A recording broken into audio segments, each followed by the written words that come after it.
What's up mga idol? Ronde Hollis Jefferson pinatawag ni Commissioner Willie Marshall. Pero bago mo sana ipagpatuloy ang panonood mo, ay huwag mong kalimutan na mag-subscribe bilang suporta sa aking YouTube channel. Maraming salamat idol. Isang napakagandang laban ang napanood nating lahat sa pagitan ng Rain or Shine Elasto Painters kontra naman sa TNT Tropang Giga. Sa kasisimula ng laban na ito ay parehong team ang gumawa ng kani-kanilang run. 4-0 para sa Rain or Shine at 7 straight points naman para kay Calvin Oftona. Grabe ang laban na ito dahil sobrang dikit ang score at sobrang mainit talaga ang banggaan ng mga players. Ramdam na agad ang intensity ng laban na ito. Umabot sa third quarter na dikit pa rin talaga ang score at walang team ang lumalayo, pero sa fourth quarter ay medyo namagana ang kalamangan ng Rain or Shine at nahirapan na talaga ang TNT, unstoppable na sila sa mga punto na ito.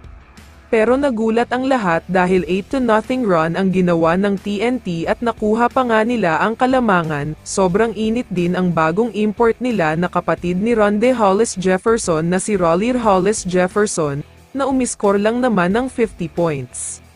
Pero nakabawi naman agad si Belga at siya na ang nag-takeover mode sa mga huling minuto ng laro, kaya nahirapan na talaga ang TNT na makabalik pa kaya tuluyan na silang natalo. Natapos nga ang laban na ito sa score na 119-112. Ang import ng TNT ang naging best player of the game matapos ang halimaw na double-double niya. Umiskor lang naman siya ng 25 points at samahan mo pa yan ng 24 monster rebounds. Samantala, nagkainitan naman si Ronde Hollis Jefferson at si Coach Yeng dahil sa maling tawag ng referee. Uminit kasi ang ulo ni RHJ at sumugod pa mismo sa bench ng Rain or Shine kaya nakasagutan niya si Coach Yeng. Hindi natuwa ito sa ginawa ni RHJ kaya pinagsabihan niya ng masasakit na salita. Kilala naman nating lahat ang characteristics ni Coach Yeng, ayaw niyang may naririnig na hindi maganda dahil siguradong trash talk ang aabutin ng kalaban niya. Kaya naman dahil sa matinding sagutan, nagyaya pa si RHJ na makipagsuntukan kay Coach Yeng. Nalaman nga daw ng PBA office ang nangyari, at gagawa daw sila ng aksyon tungkol dito at hindi nila papalampasin ang ganitong pangyayari.